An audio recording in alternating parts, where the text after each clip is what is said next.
Good morning. Welcome. The very first early morning show of 2022. Let's raise our mugs. Cheers to that, huh? And Folgers tastes just as good this year as it did last year. God bless Folgers coffee. And to those of you that actually have one of these mugs, I should probably develop a special cheer just for you. Be like a secret thing going on, right? Right. Hope everyone had a lovely holiday season. New Year's is no big thing for me. I just fall asleep by 10:30 anyway and go to bed. So, it's just, whatever. It seems like it's the one date, though, that as far as when you think of the world, we can all agree upon. Hey, everyone, let's just start the year on this date. Though, doesn't China have, like, their special year, like year of the dragon, year of the rat, year of the snake, start later? Who cares? I hope everyone. I had a great Christmas. I just got to tell you that I got some incredible records, and I have never received records for Christmas ever. And then they hooked up with my local guy at Jim at Radio Wasteland, and so Wednesday, because these are ones I brought back to my collection. It's the heat. It's big. Pretty excited. I couldn't believe it. That I actually had records at Christmas. That's just never happened. And I got 5 of them. What the hey? Go big or go home. So yeah, that was nice. Let's begin with this. This is a book I just finished. Actually, I'm reading the Stephen King book. He put out a book last year from Stephen King. Holy cow, is that thing a page turner? I don't read tons of fiction. I like fiction. There's so many other books. But this one is called The Wayfaring Stranger. And this was done by Emma John. Emma John is from England. Growing up, she was a classical violinist. In fact, she went to the school to actually become part of the orchestra and play, but she never really made it. She went into publishing and writing. Well, in the early teens, she heard the music of Mumford and Sons and was struck especially by the fiddle. She was a violinist, and she goes, wow, this is so interesting. That's so neat. And then she saw, Oh Brother, Where Art Thou? And heard that type of music. And so she took a trip to the Appalachians to kind of hear more of this and immerse herself into it. And it's about her journey as she wants to learn how to play bluegrass, because classical music is very precise. This note at this time. Bluegrass is about what's coming out of you, your feeling. And she had to learn this and figure it out, and also to learn the tricks on how they do it. And so I think she was stationed more in Boone, North Carolina, and she just traveled around to all the festivals and was making friends. Interesting thing. Elliot, this would be a book I think you would really enjoy. Wayfaring Stranger, The Story of the Musical South. And here's Kat to say Happy New Year to you. So Kat even likes that book. Okay, come on. We got to go. I got a lot to show. Sit. Yes, meow. Sit. All right. God bless it. All right. So we can see some things in the new year are still the same, and one is the cat. Look at the resemblance. All right. Hey, buddy, let's sit down. We got to go. I got a lot to show. All right? I know it's your show. Yeah. All right, the Beatles documentary, I actually started watching that. I hadn't watched it yet. I know everyone's talked a lot about it, and I'm just like, holy smokes, that's almost 7 hours. 7 hours? How the hell? Wow. That's a lot of my life, especially when you get over 60. That is a big part of your life. But then you watch this show, so it's a lot part of your life. But here are my big questions. So I've started into the second segment. Did Yoko Ono have only one outfit? Because she's only worn the same thing. That first episode, when she went a week, she wore the same thing. Does she wash it at night? Does she have like 50 of them in her closet? Or is that really the only thing she has, and does it smell? That was question 1. Next thing that came to mind, How freaking cold is that studio? These guys are in fur coats in there. I mean, that thing, I know England's never been known as the we got a lot of heat type of place. I've been there. Those houses are darn cold at times, but wow, I mean, that's some big ass fur coats going on. Then is Paul always the first to arrive and John always the last? That would piss me off. And that would probably break up the group just for me. Is this like, you're always the last. You're always the last. Can't you be second to the last for once? Can't you be, second? How about first? Damn it. Get here. I don't know. But I did totally enjoy watching how a song is made. Not being a musician, my skills at playing the cornet and piano does not make me a musician. It was just fascinating on how they make that happen. Loved it. That part I just thought this is really, really interesting. My wife would have zero interest in it. One of those shows I watch at 5 a.m. in the morning. Okay, begin music. Dude, what the hell? All right, let's begin with Bill from Vinylverse. Sent me a couple albums from VCLT. Bill and I've known Bill ever since I've been in the VC. We kind of started at the same time, and I've had the pleasure to meet Bill out of Philadelphia, and his channel's great. He hasn't made as much, and Bill, you should be making a little more here, but biggest Genesis fan in the whole wide world. And so he sent me a couple albums for Christmas, and this was one of them. And this is, it's from Khalib and the Zombera Ensemble. And the name of the album is Zombera, came out last year. And this is a collection of Malayan musicians that are in a refugee camp called Zombera. And so Khalib, he's an Italian record producer, but also big in electronic music, especially making all the blips, bleeps, blanks, whatever. He comes in and he takes these musicians. He finds musicians. There's refugee camps. There's Arabs. There's Tuareg, and they start to play and perform. And he records this there. And this is filled traditional music, but it's loaded also with loops. There's repetition. There's trance happening with the electronics. The electronics really almost, it's like it harmonizes in with the voices and the other instruments. It is such a fascinating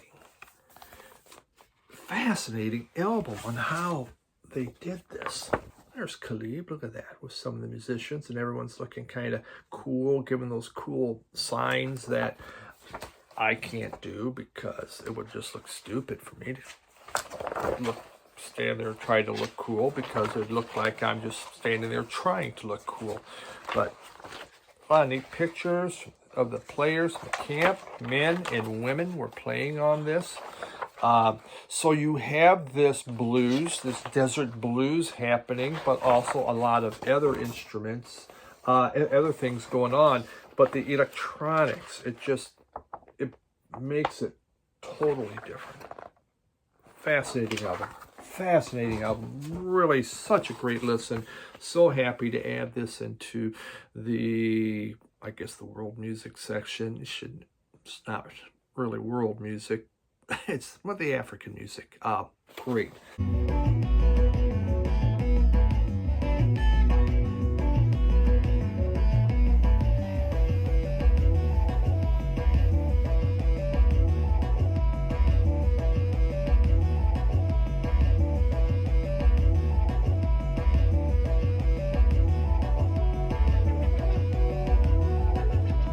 The other album that he sent, and this thing's a home run. It's Airto, probably saying, I think I actually got that maybe right. Airto, and the name of the album is Fingers, 1973. And this is a jazz album from a Brazilian jazz drummer. Now, Airto, he played with Miles Davis, Chick Corea, he played with Cannonball Adderley, and some other people. This thing's Latin jazz, and it's funky as heck. It's made in 73, so you know what's going on. He took Latin jazz and really added fusion to it. It's like a jazzier Santana.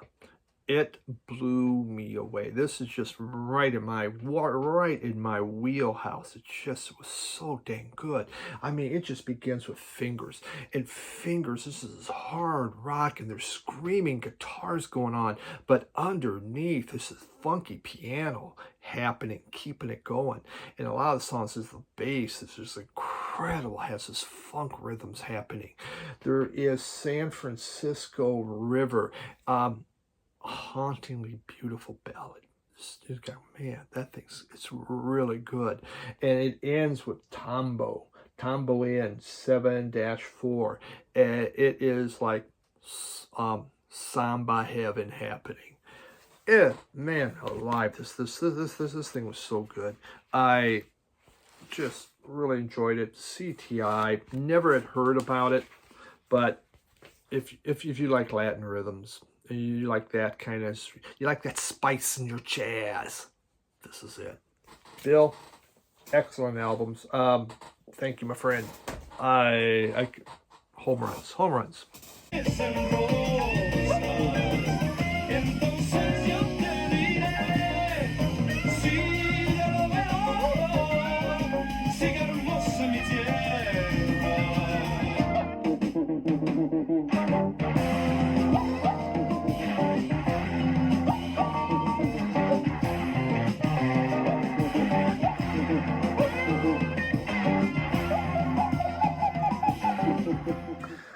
Something old, you know. I don't show a lot of stuff from the 60s, some from the 70s, whatever. Unless it's jazz, of course. Messengers, this is from Status Quo, and Messages from the Status Quo. This is their 1968 album. This is a group that started, they didn't know what the hell to call themselves. They began in like 62, they called themselves the Scorpions. Then in 63, they became the Spectres. In 67, they found psychedelia. They go, ooh, this is pretty cool. So they called themselves Traffic. Then someone said, you know, there's this other group called Traffic, guy named Steve Winwood, that's kind of more popular than you. So they became Traffic Jam. And then by 68, we became Status Quo. Or actually, in 67, it became Status Quo, and this came out in 68. This is kind of one of those psychedelic 101 albums on Cadet. You know, it's not really far out, but yet it is. You know, you hear the different things. I call it Psychedelic 101, shall we say. Anybody with a psychedelic collection, there's no doubt has this. Pictures of Matchstick Men is their only hit they ever had in the U.S. But in Britain, they've had 60 hits. And I think that's the most that anybody's ever had. 60 hits. And one in the U.S. Well, you can tell where they didn't go big, right? In fact, last 2019, they did another album. So they're still out there making music. You know, Pictures of Magic Man, I became familiar with that through Camper Van Beethoven. They did a version in the 80s. And I loved that song. I had no idea these guys did it because I didn't know anything. I mean, that wasn't part of my life, psychedelic music or whatever. It's like, I knew Rocky Erickson. I loved him. But it's just like, what is this? And I loved that Camper Van Beethoven. Then I find out these guys did it. Not to be honest, I like Camper Van Beethoven's rendition better, but that's what I heard first. So that means the most to me. But this great album, I saw it and I really, you know, I knew the album. I guess I used to have this probably. Maybe I didn't. I don't know. But anybody likes psychedelic music, and if you like the 60s, then you got to have it. I mean, it's just one of those things. It's just one of those essential psych albums. Nothing mind-blowing or like, oh, wow. You know, there's a little dance hall type feel to some of the music, but yeah, not bad. Good stuff. The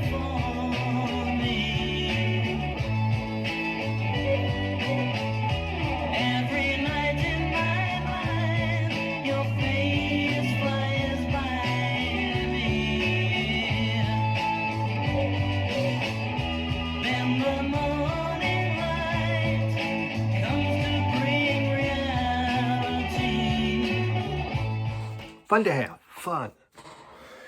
Then, little Hank Mobley. And room, no room for squares. This is a early 70s repress. See that? That blue note from the 70s. That's kind of a neat little jacket.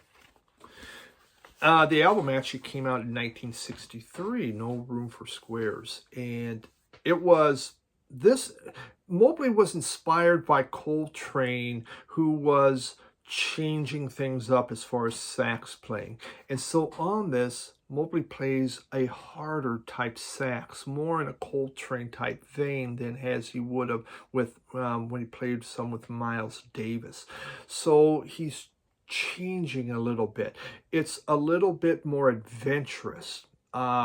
You still have things like the very fast. It starts off with a three-way split, which just has, it's fast, it's swinging, it sounds so dang cool.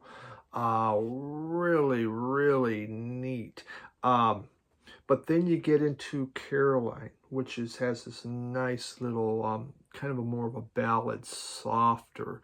It's a very cool ballad, really neat. He works with two, on side one, he works with Lee Morgan and Andrew Hill, Philly Joe Jones and John Orr on bass, but then on side two, he's working with Donald Byrd on trumpet instead, Herbie Hancock on piano, Butch Warren, and Philly Joe Jones again. So he's working with a different cast of characters on both sides. So this came out in 63. In 64, he got imprisoned. So this is one of the last albums he made before he got arrested for, here's, ready, surprise, narcotics. You think, the Beatles, they got out of their narcotics bust. The Rolling Stones, how many narcotics busts did they get out of? A black jazz guy? It just never seemed to happen, did it? Just the way, society was. You just got him. We got him. And, they'd bust him up for a little marijuana. And others would get away, with, hey, well, I got a truckload of heroin there. Okay, well, it was an accident. It wasn't mine anyway. Kind of sad. But really great album. I found this thing down in Detroit. And it's just, God, that thing is super good. I really, really liked it. Just cool, hard bop music. It's just right in my wheelhouse when it comes to that. Very cool. Very nice. Very cool. So we got No Room for Squares, which I guess I probably wouldn't have been allowed in there because there's no room for me. I'm definitely part of the square.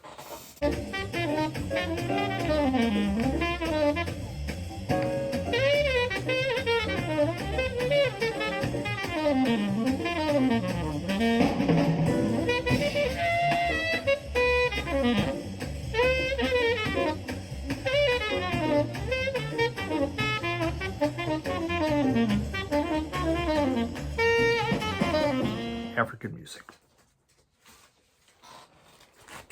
This is a OG Sunny a Day. God, look at that. Oh, I got some more of these. Isn't that nice? Again, this thing is just... you never know when you open these too. The guy from Analog Africa actually got sick because there was funguses and stuff on these albums he was getting out of Africa. And again, this is part from that collection. From the guy that does Analog Africa. Another guy here, Wayne, down in Arkansas, has sold me some of these at a great price because he's trimming down his collection. So I've been able to get some of this. And this one here is Synchro System Movement. It says Volume 12, Side 1, and there's Volume 12, Side 2. Basically it's one song on each side. What it says 4 different songs. Let me tell you can't tell. Sunny Ade, he's out of Nigeria. Became King Sunny Ade. He plays, especially on this, Juju. Juju music is a very traditional African music that deals with the talking drums. And so there's drums, and that is how you communicate. You communicated through drums. And even that the slaves brought that over, and the slave owners outlawed the drums. Why? Because they could talk to each other. In fact, even in St. John's in the Virgin Islands, there was a whole a revolt happened because of the talking drums. And the other islands could hear it. That's how powerful it is. Now, this one, there's a form of Juju they play. It's called Ogeda. You know I'm saying it wrong. Doesn't matter. It is, and that is more of a casting of spells is what it means. So it's a different form. Again, very traditional. So casting of spells. It's still hypnotic. You hear in here. There's a driving bass and these organ fills are going on. And the guitars are kind of below the scene, but they're really neat, kind of psyche happening. What stands out is the vocals are up front and the drums are up front. Again, the Juju. So it's not so much this other instrumentation, it's about the drums. Absolutely fascinating album. Really enjoyed this thing. Just so happy to get it. This is not an OG cover. This is not an OG thing. I mean, they're OG. They're not near mint, shall we say. You kind of wonder, am I killing my needle playing this thing? This one's not too bad. I have a few others like, but so exciting to have this. And there is even something coming out from the inside. I mean, I don't even take this thing out of the cover because I just don't want it to get destroyed. There's a note in here. Hold on. Look at this. The Bargain Bazaar. Oh my God. Someone bought this in '89. In the Bargain Bazaar in Lagos, Nigeria. It's the receipt. They paid $15, whatever the money is there. You know what? That's just fun. That's just damn fun. It's the sales receipt when they rebought this in '89. So, great stuff. I couldn't be. God, it is so freaking cool to have. Man.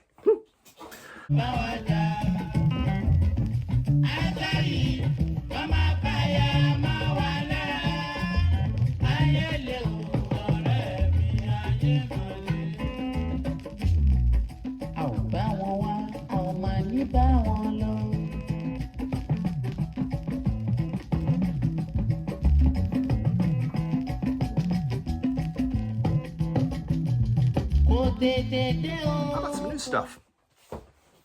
Oh, I've been kind of showing old crap. Pins. Right.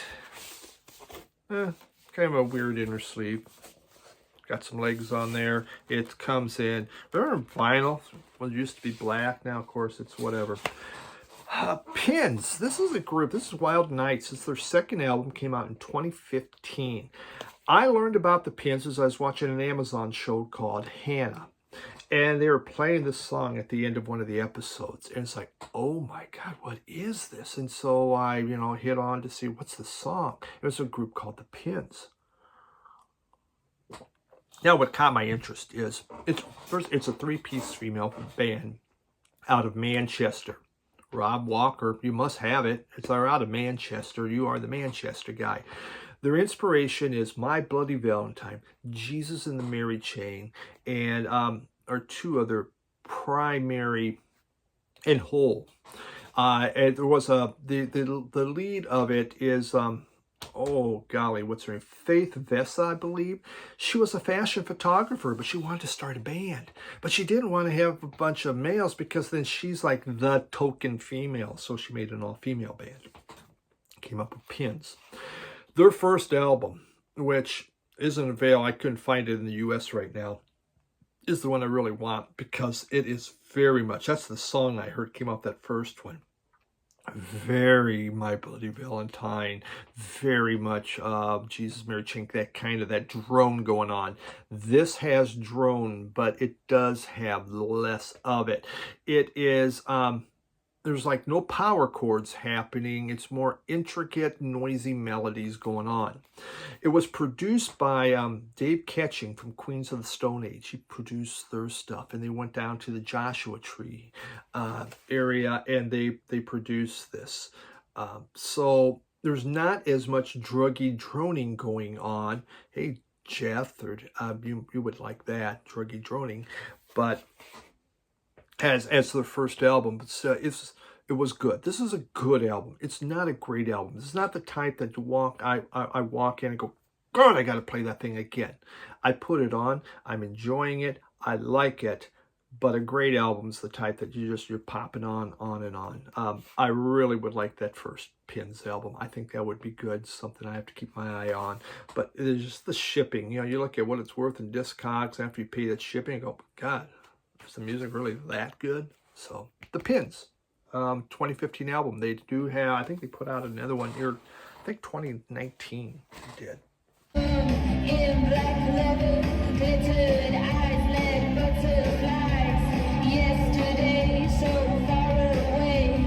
Sunday morning, it's all distorting. Like good lips, snake hips, electric sky. Dance till you die. I'm missing, still we're kissing. Scream and shout, ride it out.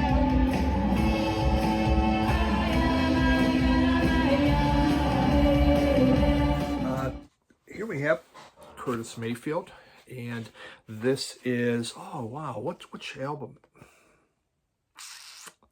It's like his 6th album. This one came out, I believe, in 75, so it might be 6th album. Just another really good Curtis Mayfield album. It is, there we go, from Curtum. There is, I mean, this is another one of those where it's powerful, it's assertive, it's looking at what's happening and saying, stop, we have to stop this. This is what's going on in society. And so he has some very powerful songs on here.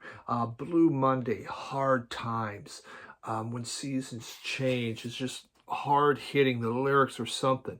He only had one hit on here though, and So in Love, which was the love song, so kind of different.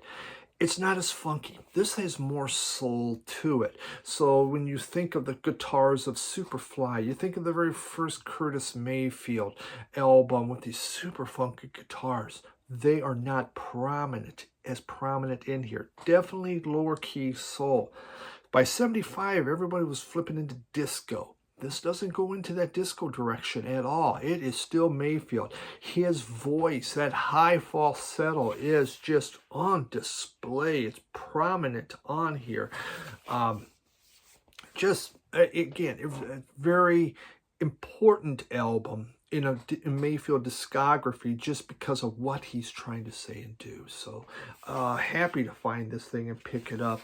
You know, these early Curtis Mayfields are so good. I've never explored as he got later, but you know, I only have so much room, right? But I do like him so much. Such good stuff. So happy to have that.